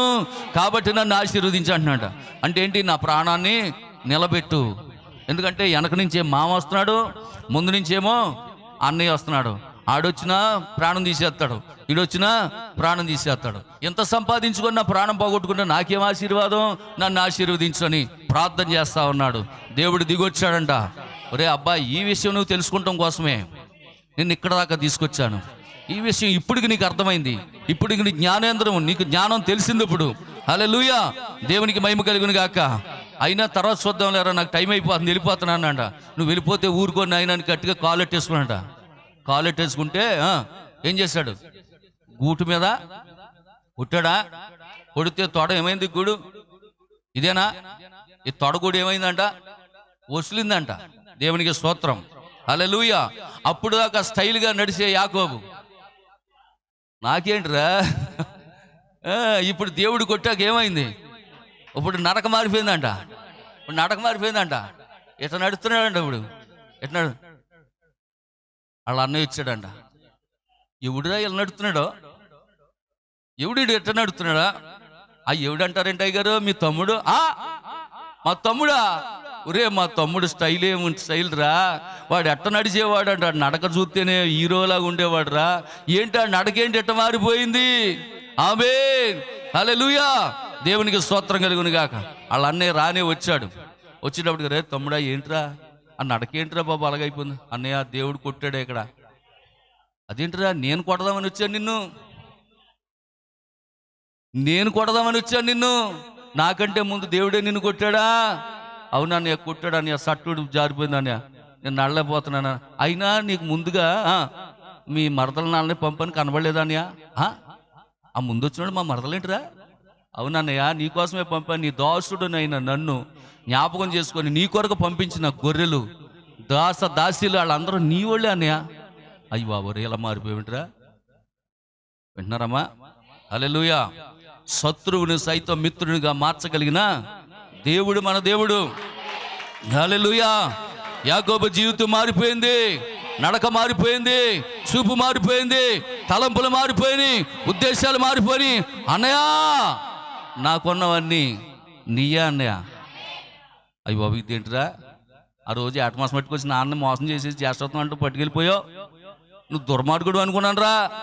ఇంత మంచోడు ఏంటిరా తమ్ముడు అని కౌగిలించుకుని మెడ మీద పడి ముద్దు పెట్టుకొని ఇంకా అందరం కలిసి ఉందాం రారని చెప్పి తీసుకెళ్ళిపోడంట. కొట్టరేసి అప్పట్లో దేవునికి స్తోత్రం. హల్లెలూయా. దేవునికి మహిమ కలుగును గాక. ఆ పరిపూర్ణతలోకి రావాలని దేవుడు ఆశపడుతున్నాడు. నా ప్రియమైనటువంటి దేవుని బిడ్డలారా, అలాంటి గొప్ప పరిపూర్ణతలోనికి నువ్వు వచ్చినప్పుడు దేవుడు నిన్ను దీవించడానికి ఇష్టపడుతూ ఉన్నాడు. కొరింథీయులకు రాసిన 2వ పత్రిక 7వ అధ్యాయం 1వ వాక్యం త్వరగా చదవండి. కొరింథీయులకు రాసిన 2వ పత్రిక 7వ అధ్యాయం 1వ వాక్యం.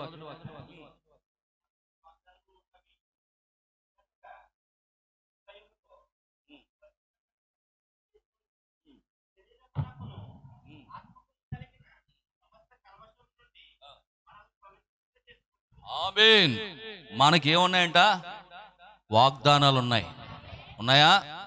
మనకు దేవుని వాగ్దానాలు ఉన్నాయి. మనకి దేవుని వాగ్దానం ఉన్నది.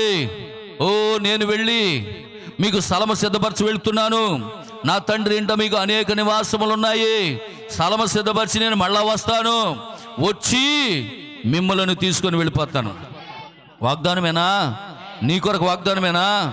మీరు మారు మనసు పొంది పాపక్షమాపణ నిమిత్తము ప్రతివాడును యేసుక్రీస్తు నామములో బాప్తిసం పొందండి, అప్పుడు మీరు పరిశుద్ధాత్మని వరమును పొందుదురు.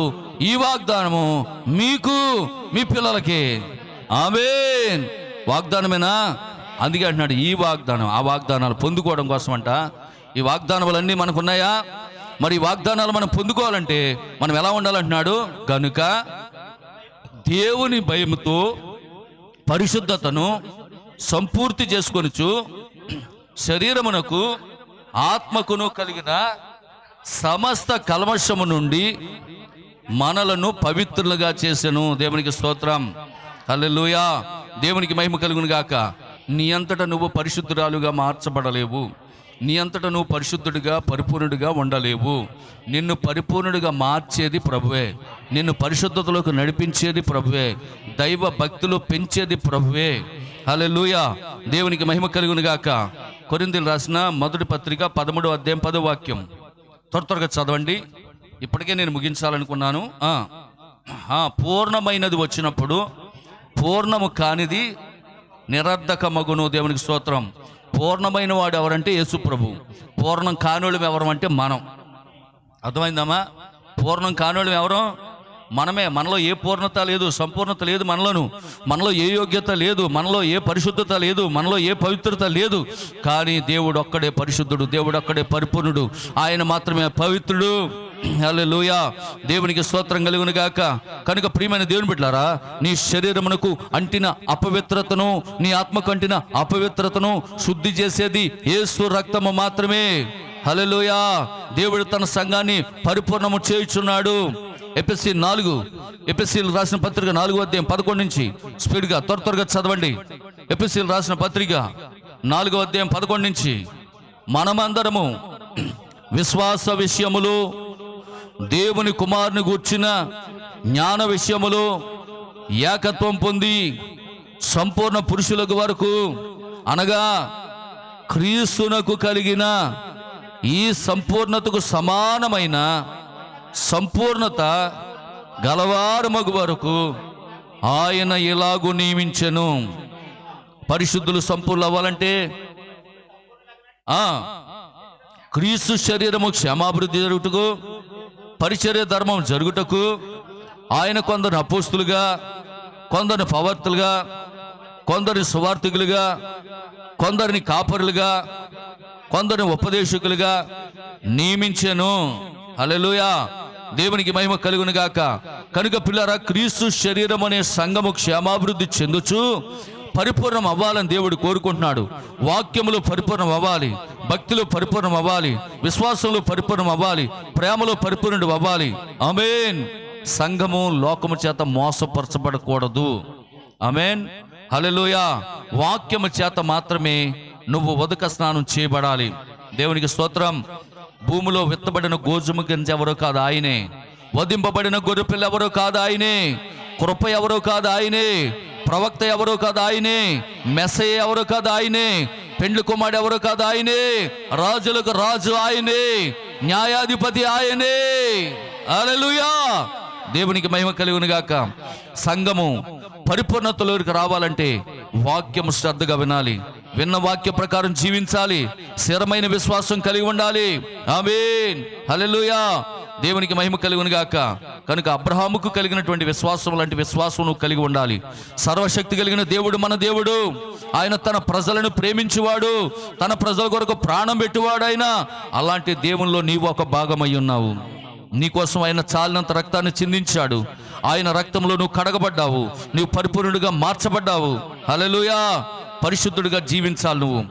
దేవుడు నిజంగా నేడు దేవుని కుమారులు అనబడిన వారు ఆత్మీయ మతుమరుపులో ఉన్నారు. ఈరోజు అపవాది వారిని మోసం చేస్తా ఉన్నది. నిజ దేవుడు నీలో నివసించుచున్నాడు. సజీవ దేవుని సంఘంగా నువ్వు మార్చబడుతున్నావు. ఆమేన్, హల్లెలూయా. నీకు తెలుసా సాతానికి నీపై ఎటు విధమైనటువంటి అధికారం లేదని? నీ మీద అసలు సాతానికి అధికారం లేదండి. దేవునికి స్తోత్రం కలుగును గాక, హల్లెలూయా. ఎందుకంటే పిల్లరా, మరణపు ముళ్ళును ఆయన విరిచేశాడు. ఆమేన్. మరణాన్ని జయించిన దేవుడు నీలో ఉన్నాడు, హల్లెలూయా. పునరుద్ధారుడైనటువంటి దేవుడు నీలో ఉన్నాడు. సిలువలో రక్తం కార్చిన దేవుడు నీలో ఉన్నాడు. ప్రాణం పెట్టిన దేవుడు నీలో ఉన్నాడు. సజీవుడైన దేవుడు నీలో నివసిస్తున్నాడు. ఆమేన్. 1 కొరింథీ 10:11. 1 కొరింథీయులకు రాసిన పత్రిక 10వ అధ్యాయం 11వ వాక్యం. ఈ సంగతులు దృష్టాంతములుగా వారికి సంభవించి యుగాంతమందున్న మనకు బుద్ధి కలుగుటకై రాయబడిన దేవునికి స్తోత్రం కలుగును గాక, హల్లెలూయా. అర్థమైందా పిల్లరా? పరిపూర్ణులుగా ఉండలేకపోయారు వాళ్ళు. ఈరోజు నువ్వు పరిపూర్ణులుగా ఉండాలని ఈ సంగతులు నీకు దృష్టాంతంగా రాశాడు. ఒకప్పుడు వాడిలో పరిపూర్ణత లేదు. అబ్రహాములో పరిపూర్ణత లేదండి. అబ్రహాములో ఎందుకు పరిపూర్ణత లేదంటే, అబ్రహాము ఆ యొక్క ఊరు వెళ్ళినప్పుడు, వింటున్నారా, హల్లెలూయా, ఆ అబీమెలెకు ఆ రాజు, వింటున్నారా, హల్లెలూయా, ఈ అమ్మాయి చాలా బాగుందిరా అన్నప్పుడు ఏమన్నాడు? ఈమె నా చెల్లెలు నాయనా అన్నాడు. అబద్ధం ఆడా? మరి అబద్ధం ఆడినాడు పరిపూర్ణత ఉంటుందా? అందుకే అబ్రహాం పరిపూర్ణుడు కాలేకపోయాడు. దేవునికి స్తోత్రం. మరి యోసేపుని తీసుకుందాం. యోసేపు అన్నయ్యోళ్ళు ఐగుప్తు వెళ్ళినప్పుడు యోసేపు ఏమన్నాడు తెలుసా? అన్నయ్య, మనం పశువులు కాపరులం కదా. పశువులు కాపరులు అంటే ఐగుప్తులకి చాలా చులకన, నీచంగా ఉంటుంది. కాబట్టి ఐగుప్తు ఫరో చక్రవర్తి మిమ్మల్ని అడిగినప్పుడు మీరు పశువులు కాపరులు అని చెప్పొద్దని, మీరు గొర్రెలు కాపరు అని చెప్పండి. యోసేపు కూడా అబద్ధమాడాడు. ఇస్సాకు కూడా, అబ్రహాం కూడా, యాకోబు కూడా అందరూ అబద్ధమాడుకుంటూ వెళ్ళిపోయారు. అందుకే నువ్వు పుట్టినది మొదలుకొని అబద్ధములు ఆడుకుంటూ లోకానికే వచ్చామంట. అందుకే మనలో ఎవరు కూడా పరిపూర్ణులు కాలేకపోతున్నారు. యేసు ప్రభు ఒక్కడే పరిపూర్ణుడు అయ్యున్నాడు. కాబట్టి ఆయన మూలముగా, ఆయన రక్తము ద్వారా, ఆయన విమోచన ద్వారా, ఆయన కృప ద్వారా ఈరోజు మనము పరిపూర్ణులుగా ఉండేదారు. హల్లెలూయా. ఉంటావు నువ్వు. అది నీ శక్తి కాదు, నీ భక్తి కాదు, ఆయన యొక్క కృపను బట్టి నువ్వు పరిపూర్ణుడిగా ఉంటావు. హల్లెలూయా. దేవునికి స్తోత్రం కలుగును గాక. కనుక పిల్లరా, ఇక్కడ చూడండి, అబ్రహాం పరిపూర్ణుడు కాలేకపోయాడు, యోసేపు పరిపూర్ణుడు కాలేకపోయాడు, మోషే పరిపూర్ణుడు కాలేకపోయాడు. పరిపూర్ణుడు ఎవరూ కనబడలేదు. అందుకే యాకోబు నిచ్చిన ఎవరి మీద పెట్టాడని చెప్పాను? యేసుక్రీస్తు గుండెల మీద పెట్టాడంట. ఆమేన్. మొయ్యడానికి అర్హుడాయనే, నిలబడటానికి అర్హుడాయనే. నిచ్చెన్ని నిలబెట్టగలిగిన శక్తి యేసుక్రీస్తు మాత్రమే ఉన్నది. హల్లెలూయా. దేవునికి మహిమ కలుగును గాక. కనుక ప్రియమైనటువంటి దేవుని బిడ్డలారా, నిజంగా చూడండి, కాబట్టి ఈ చివరి కాలంలో మనము లేకుండా పరిపూర్ణులు కాలేరు అన్నాడు. మళ్ళీ వింటున్నారా? వాళ్ళ పరిపూర్ణులు అవ్వలేదు. కానీ ఇక్కడ పౌలు గారు అన్నాడు, మనము లేకుండా, హల్లెలూయా, మనము లేకుండా, క్రీస్తు లేకుండా. చదివే మాట, వీరందరూ ఎంత లేఖనం చెప్పది? హెబ్రీ 11:39 చదవండి ఒకసారి. హెబ్రీలు రాసిన పత్రిక 11వ అధ్యాయం 39వ వాక్యం. వీరందరూ తమ విశ్వాసం ద్వారా సాక్ష్యం పొందిన వారైనను, ఆగండి అక్కడ, వీరందరూ అంటే అబ్రహాం గాని, ఇస్సాకు గాని, యాకోబు గాని, యోసేపు గాని, మోషే గాని. ఆమెనా అనడమా?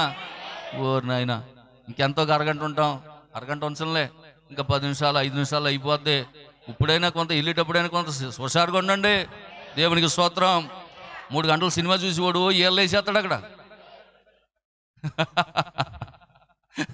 2 గంటలు ఆరాధనలో ఎలా ఉండాలి మనం? ఉద్యమంగా ఉండాలి మనం. అదే మళ్ళీ ఇంటికి వెళ్ళిన తర్వాత మన నిరసాలే. హల్లెలూయా. మరి ఎక్కడైనా సంతోషంగా ఉండండి. చదువు బాబా. వీరందరూ తమ విశ్వాసము ద్వారా సాక్ష్యం పొందిన వారైనను, అబ్రహాము విశ్వాసుడని, అబ్రహాము తండ్రికి, విశ్వాసులకు తండ్రి అని దేవుని చేత సాక్ష్యం పొందాడు. మోషే నా ఇల్లంతటిలో నమ్మకమైన వాడని సాక్ష్యం పొందాడు. హల్లెలూయా. దేవునికి మహిమ కలుగును గాక. వింటున్నారా? వీళ్ళందరూ గొప్ప గొప్ప సాక్ష్యాలు పొందిన వారైనను, మనము లేకుండా, సంపూర్ణులు కాకుండా నిమిత్తం దేవుడు మన కొరకు మరి శ్రేష్టమైన దాన్ని ముందుగా సిద్ధపరచిన గనుక వీరి వాగ్దాన కాలము, వాగ్దాన ఫలము అనుభవింపలేదు. దేవునికి స్తోత్రం కలుగును గాక. హల్లెలూయా. వాగ్దాన ఫలం వాళ్ళు ఎందుకు అనుభవించలేదంటే మనం లేకుండా వాళ్ళు సంపూర్ణులు కాలేరు. ఇప్పుడు మనం రావాలి, చివరి కాలంలో వధువు రావాలి. ఆమేన్. వధువు వస్తేనే తప్ప, వధువు లేకుండా ముందు వెళ్ళిన వాళ్ళు ఎవరు సంపూర్ణులు కాలేరు. దేవునికి స్తోత్రం. హల్లెలూయా. మీకు దీనికి బాగా అర్థమయ్యేలా ఒక మాట చెప్పనా? కబడ్డీ ఆట కానీ లేకపోతే ఏదో ఆటలు ఆడుతూ ఉంటారు, క్రికెట్ ఆడతారు. వాళ్ళందరిలో ఆఖరుడు కనుక ఇప్పుడు ఈ మొదటి వాళ్ళు అందరూ అవుట్ అయిపోయారు. ఏమంటే 2-3 బాల్స్ కొట్టి అవుట్ అయిపోయారు. ఇప్పుడు లాస్ట్ వాడు గనక ఈ మొదటోళ్ళు కొట్టి బాల్స్ అన్ని వీడు కొడితేనే తప్ప వీళ్ళు గెలవలేరు. అంతే కదా?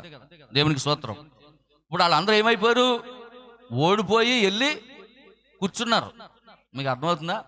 ఈ మొట్టమొదటోళ్ళు సింగిల్ కొట్టి 2 కొట్టి అలా కొట్టి మొత్తం మీద వెళ్ళిపోయి కూర్చున్నారు. ఇంక ఓడిపోయి కూర్చున్నారు. ఇప్పుడు ఒక్కడే మిగిలాడు. ఇంకా వీళ్ళు కొట్టవలసిన బాల్స్ అన్ని ఈడు కొట్టాలి. ఇప్పుడు ఈడు కొడితేనే వాళ్ళు గెలుతాడు. అర్థమైందా?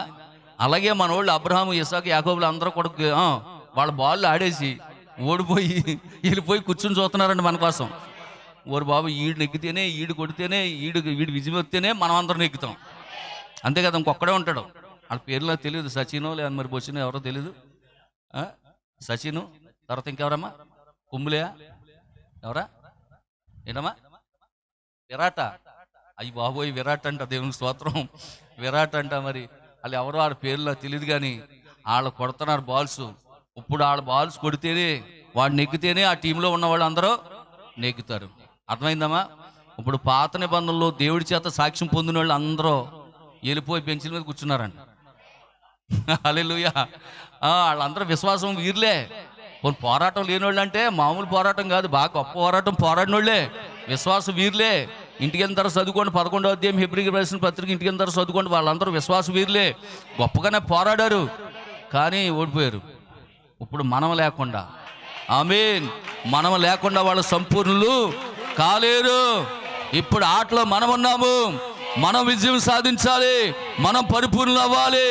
మన దేవుడు విజయశీలుడై ఉన్నాడు, మన దేవుడు గొప్పవాడై ఉన్నాడు. ఆయన నీ పక్షంగా యుద్ధము చేసి విజయమునిచ్చేవాడు. ఆయన నీ పక్షంగా పోరాడే నీకు విజయమునిచ్చేవాడు. ఆయన నీ పక్షంగా పోరాడే నీకు బహుమతి ఇచ్చేవాడు. ఆయన దేవునికి స్తోత్రం కలుగును గాక. నువ్వు జయించలేవని ఆయనకు తెలుసు, అందుకే ఆటలోకి ఆయన దిగుతాడంట. నువ్వు పోరాడలేవని ఆయనకు తెలుసు, అందుకే ఆయన పోరాటంలోకి వచ్చి దిగుతాడంట. నీ పక్షంగా ఉండి పోరాటం చేసి. దావీదు భూమికి జాడిన ఉన్నాడు, ఆడికి గెలవలేడన్న సంగతి వేసిపోతే తెలియదండి. హల్లెలూయా. దేవుడికి స్తోత్రం కలిగిన. ఆడు ఈటే మామూలుగా అంత పెద్ద ఈటంట గొలియాతు గడిది. అసలు దావీదు ఇంత దూరం రావక్కర్లేదంట. ఈ గొలియాతు గడి ఎక్కడుండేరే ఏంటి అత్తనే దగ్గరికి వస్తానంటే ఇలా పొడిచేలా లెగదీస్తే చాలంట, అరకులో సీగు ముక్కలుగా అయిపోతాడు. హల్లెలూయా. దేవునికి స్తోత్రం కలుగును గాక. మరి అలాంటి సమయంలో దేవుడే దగ్గరుండి యుద్ధం చేశాడంట.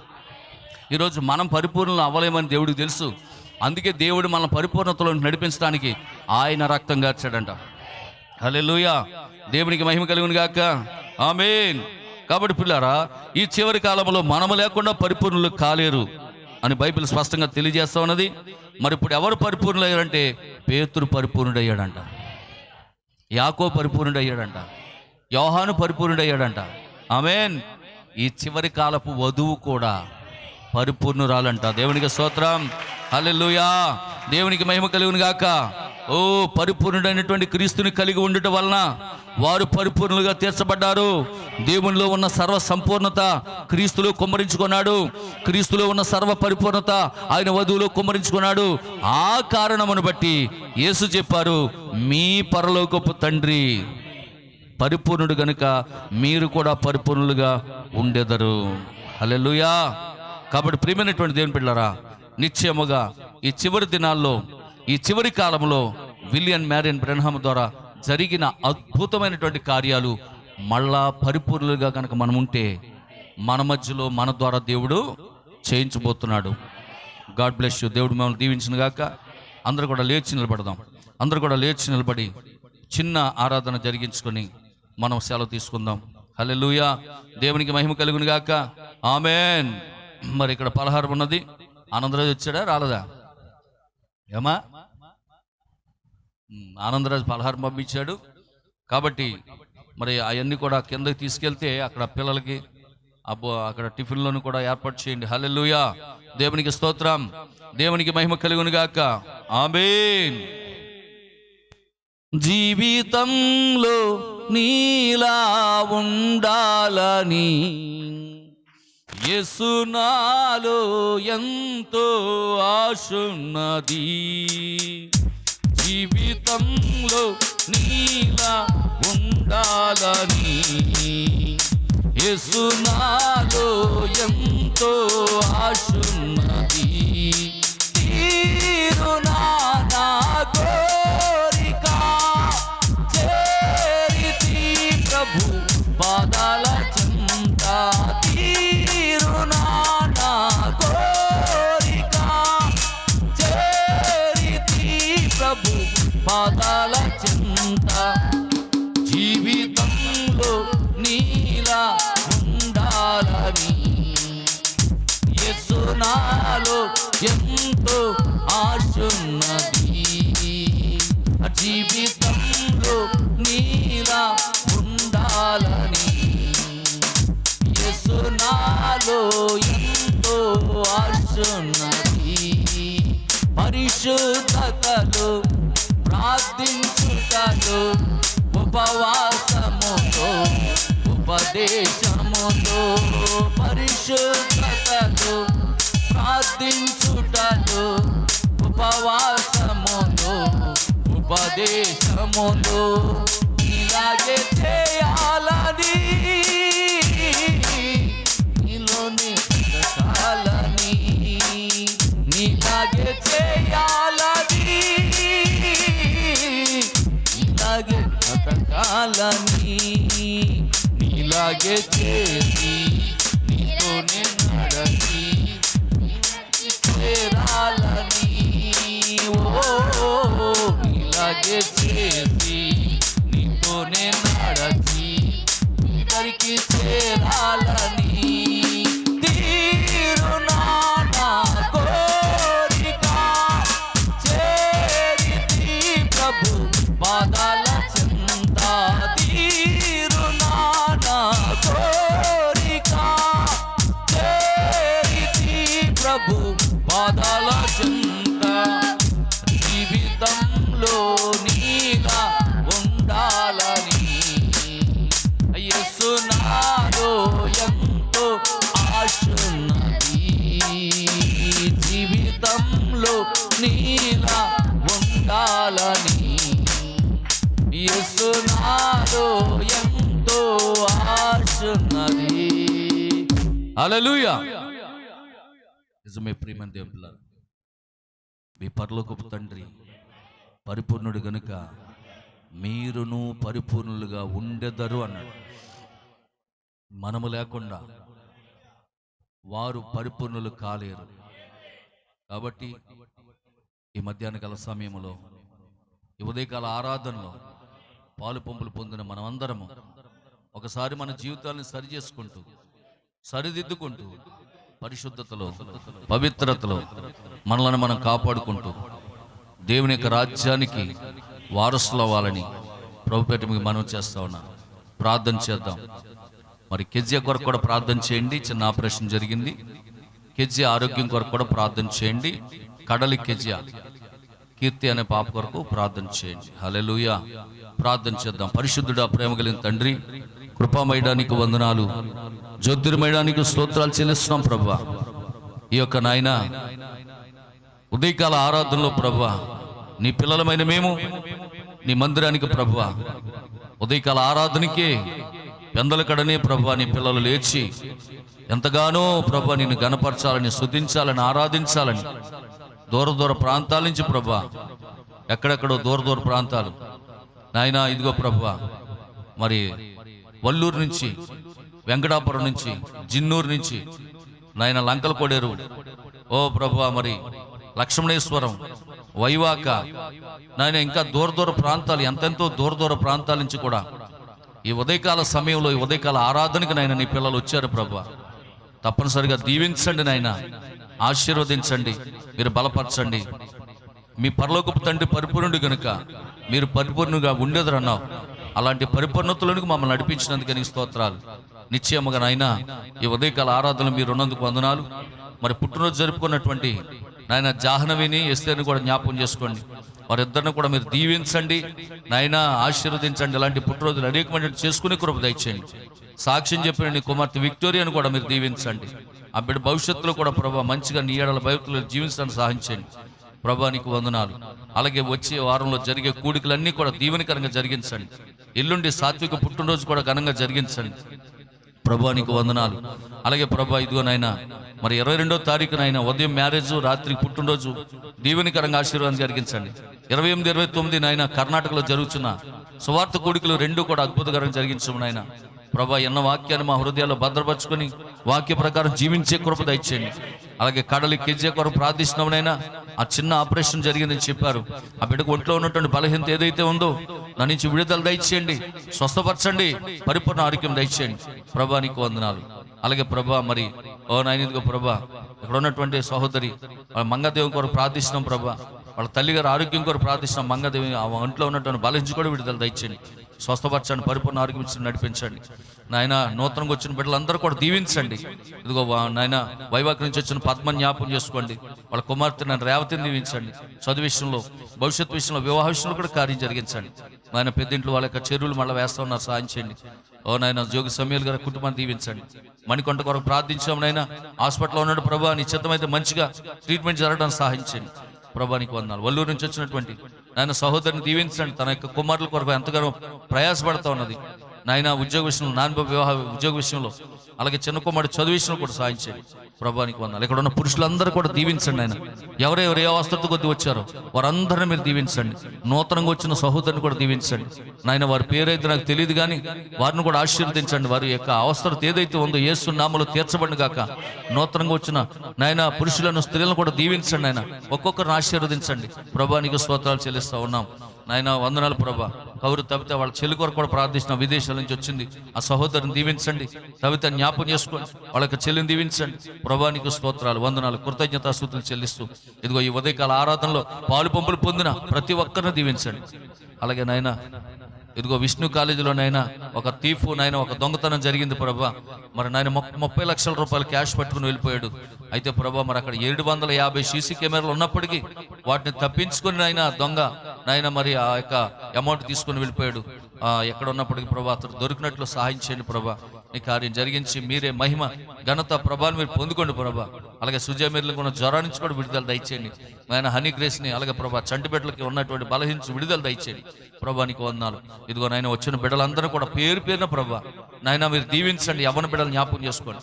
ఆయన మేరీ మాత జ్ఞాపకం చేసుకోండి. తన యొక్క కుమార్తెను దీవించండి ఆయన. సోనాలి ఆరోగ్య విషయంలో కూడా సాయం చేయండి. తన చిన్న కుమార్తె చదువు విషయంలో మంచి భవిష్యత్తు వారికి దయచేయండి ప్రభా.